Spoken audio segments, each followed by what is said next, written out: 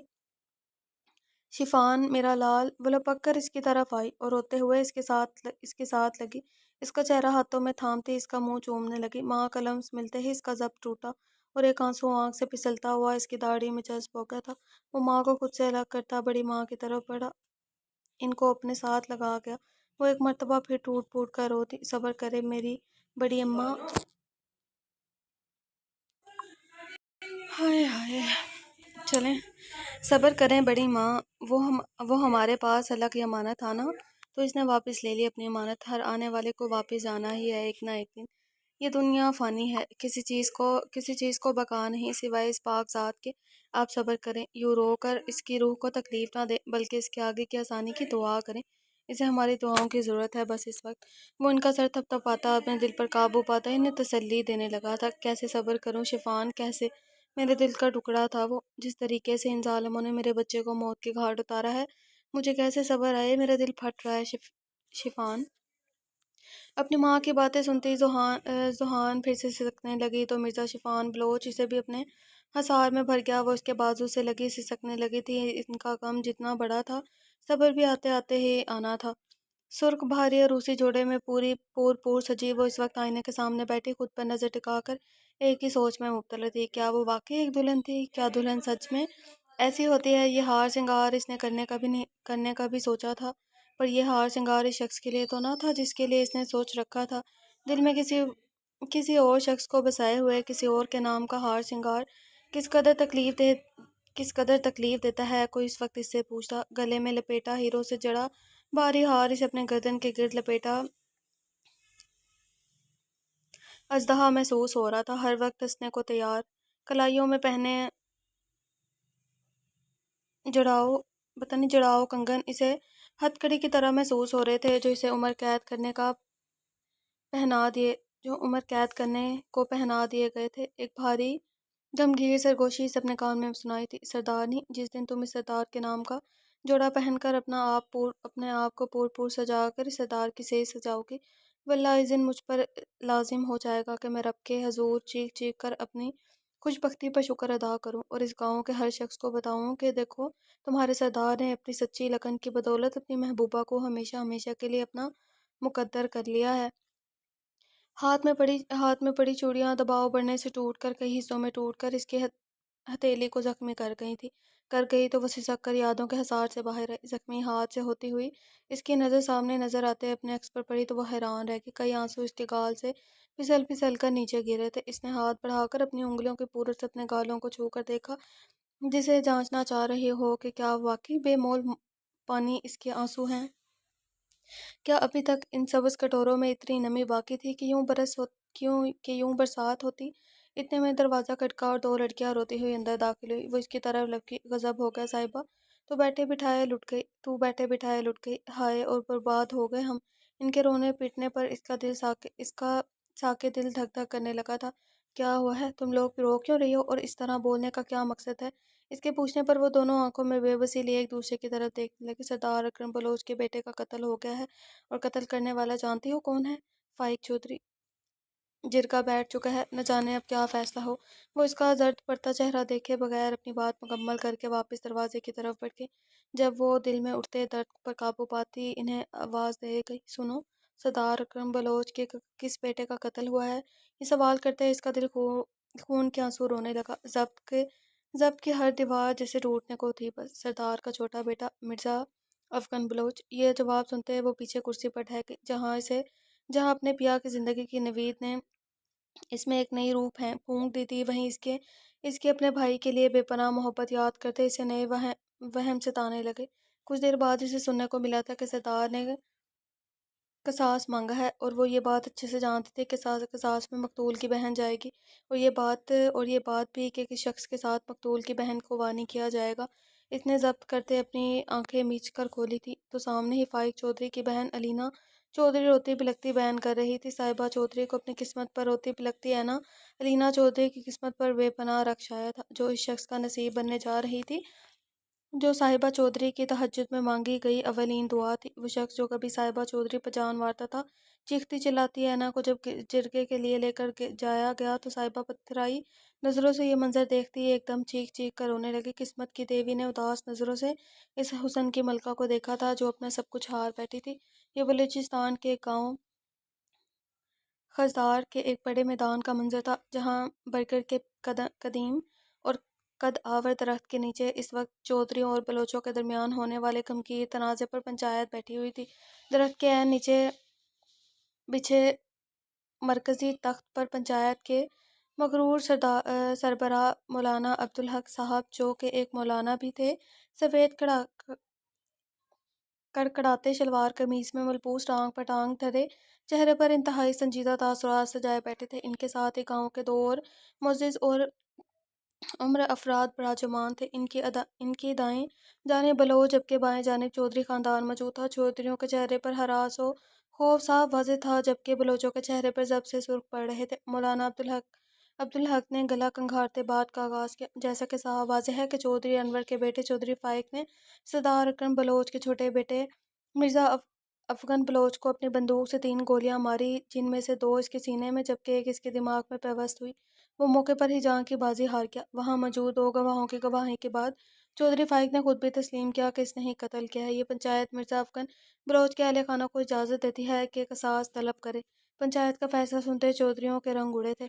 میں اپنے بیٹے کے گناہ کے بدلے اپنی ساری زمینیں بلوچوں کے نام کرنے کو تیار ہوں۔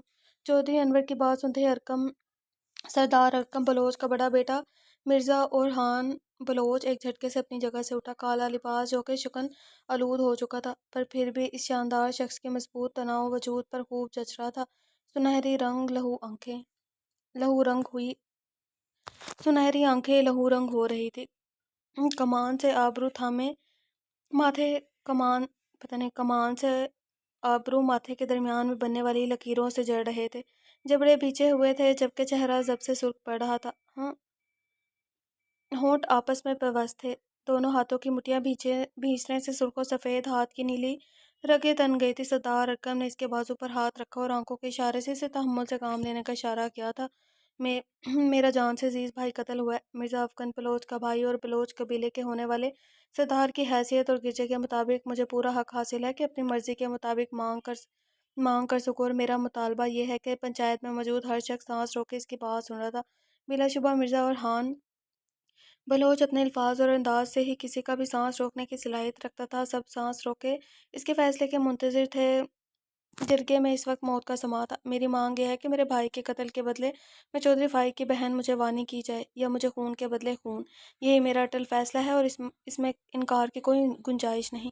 اس کے دوسرے فیصلے پر ہر کسی کو سانپ سونگ گیا تھا، کیونکہ وہاں موجود کسی فرد بھی اس فیصلے کی توقع نہیں کی تھی۔ ہر فرد جانتا تھا کہ مرزا اورحان بلوچ ان روایتوں کے کتنا خلاف ہے، پھر اپنے لیے ایسا فیصلہ ہر کسی کے لیے تعجب کا باعث تھا۔ انور چودھری مولانا عبدالحق کے سامنے ان کے پیروں میں گر گرانے لگے، پر اس نے کسی کی پکار اور فریاد پر کان نہ دھرے۔ آخر بیٹے کی زندگی بچانے کی خاطر وہ اپنی بیٹی کو قربان کرنے کے لیے تیار ہو گئے۔ کتنی عجیب بات تھی نا کہ ایک اولاد کو بچانے کی خاطر دوسری اولاد کو قربان کیا جا رہا تھا۔ تھے تو دونوں ہی ایک ماں باپ کی اولاد، پھر یہ تفریق کیوں کر؟ اسی لیے کیونکہ وہ بیٹا تھا، نسل کا امین تھا، بڑھاپے کا سہارا تھا، جبکہ بیٹی تو پرائی تھی، کل کو اپنے گھر رخصت ہو جاتی اور ان کو کیا فائدہ دیتی۔ یہ ہمارے معاشرے کا المیہ ہے۔ اسی سوچ نے کتنے ذہن خراب کیے اور کتنے ہی گھر اجاڑے۔ ہونا تو یہ چاہیے کہ جس نے گناہ کیا وہی گناہ کی سزا بھگتے۔ اس طرح گناہوں کا رجحان بھی کم ہو جائے گا، پر کم عقل اور جاہل لوگ کہاں ایسا سوچیں۔ وہ تو بیٹے کی زندگی کی خاطر بیٹی کی قربانی کرنے کو تیار ہو جاتے ہیں، اور یہی سین اس پہ ہوا ہے۔ وہ بھی نیو ڈرامہ آیا ہے علی رضا کا، اور ایک اور ہے اس کا ہے، میں نام بھول گئی ہوں، نعمان اجاز بھی ہے اس میں، اس کا ہے۔ تو اس میں بھی یہی سین ہے، بیٹے کو بچانے کے لیے بیٹے کو قربان کر دیا۔ وہ 70-80 سال کے بڈھے کے ساتھ نکاح کر دیا اس کا، یہ جاننے کے باوجود کہ گناہ گار نے اپنے گناہ کی سزا کاٹی ہے، جبکہ بیٹی نے بے گناہ ہوتے ہوئے بھی موت سے بھی بدتر زندگی گزارنے پر مجبور ہو جانا ہے۔ کچھ وقت کے بعد ایک گاڑی دھواں اڑاتی وہاں آ کر رکی۔ ایک آدمی نے چیختی چلاتی علینا چودھری کو کھینچ کر گاڑی سے باہر نکالا اور اسے گھسیٹتے ہوئے وہاں لایا۔ اسے دیکھتے مرزا اورحان بلوچ کے ہونٹوں پر استزادہ مسکراہٹ چھا گئی۔ اب آنا تھا اصل کھیل کا مزہ۔ علینا اپنے باپ کو دیکھتے ہی روتی ہوئی اس کی جانب لگ گئی اور باپ کے سینے سے لگ کر اس کی منتیں کرنے لگی کہ اس کی قربانی نہ دی جائے۔ جرگے میں موجود ہر شخص افسوس بھری نظروں سے یہ منظر دیکھ رہا تھا۔ فقط ایک شخص پر سکون بیٹھا تھا اور وہ تھا مرزا اورحان بلوچ۔ وہ کچھ دیر یہ جذباتی منظر دیکھنے کے بعد اٹھ کھڑا ہوا اور کپڑوں سے نادیدہ سلوٹیں درست کرتا ہاتھ جھاڑنے لگا۔ اس نے اپنی مضبوط کلائی آنکھوں کے سامنے کر کے کلائی میں سجی بیش قیمتی گھڑی میں وقت دیکھا اور ایک بیزار سامنے نظر آتے باپ بیٹی کے جذباتی ملن پر ڈالی۔ اس نے گلا کھنگار کر جرگے میں بیٹھے افراد کو اپنی طرف متوجہ کیا تو مولانا عبدالحق صاحب کو بھی وقت کا احساس ہوا تھا۔ میرا خیال ہے کہ اب وقت ہوا جاتا ہے کہ چودھری فائق کی ہمشیرہ اور چودھری انور کی صاحبزادی کو سردار اکرم بلوچ کے بڑے صاحبزادے مرزا اورحان بلوچ کے نکاح میں دے کر وانی کر دیا جائے۔ چودھری انور نے روتے ہوئے علینا کو پاس پڑی کرسی پر بٹھایا اور نکاح شروع کرنے کا اشارہ دیا، جب اورحان ہاتھ کھڑا کر کے انہیں روک گیا۔ ایک منٹ مولانا صاحب، جلدی کس بات کی ہے؟ میں نے کہا تھا کہ مجھے فائق چودھری کی بہن وانی کی جائے گی، پر مجھ سے یہ سوال پوچھنا کسی نے گوارا ہی نہیں کیا کہ کون سی بہن؟ کیا انور چودھری کو اپنے بیٹے کو آزاد کروانے کی اتنی جلدی ہے کہ وہ اتنی اہم بات ہی بھول گیا؟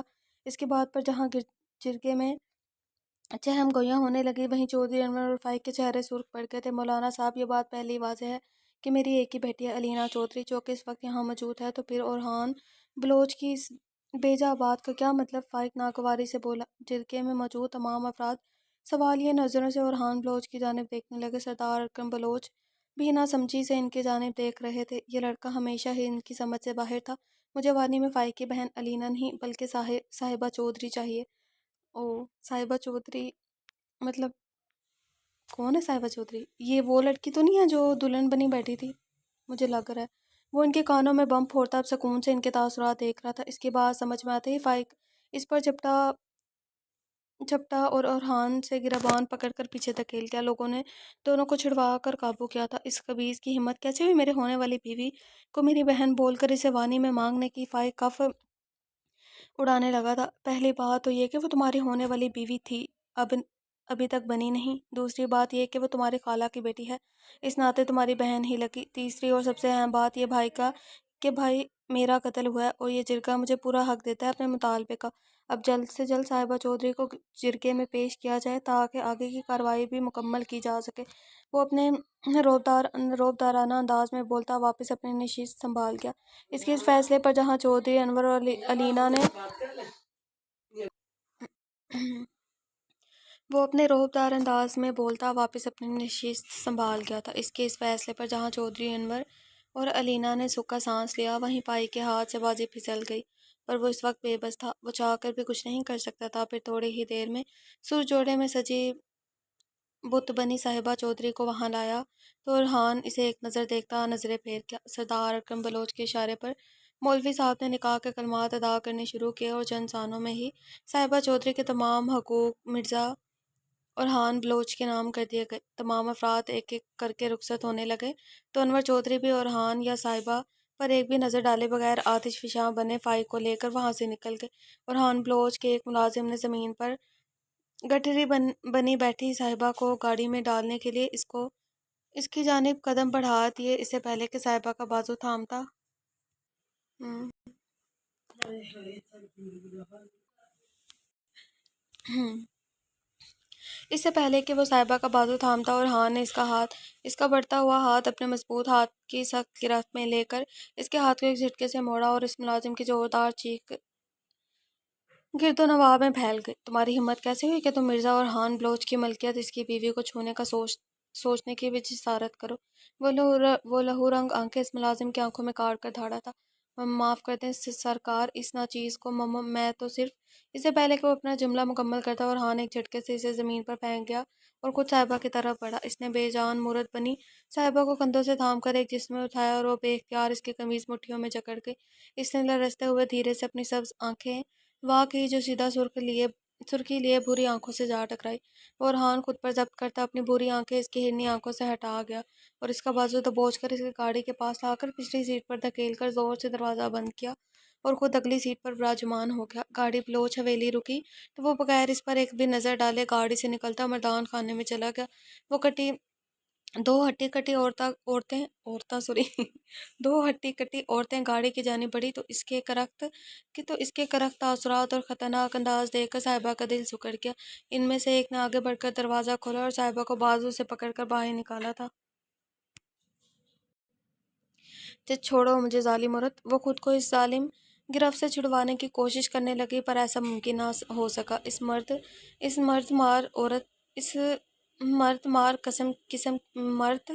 مار قسم کی عورت نے اسے جھٹکے گھسیٹتے ہوئے لے جا کر ایک عورت کے قدموں میں پھینک دیا۔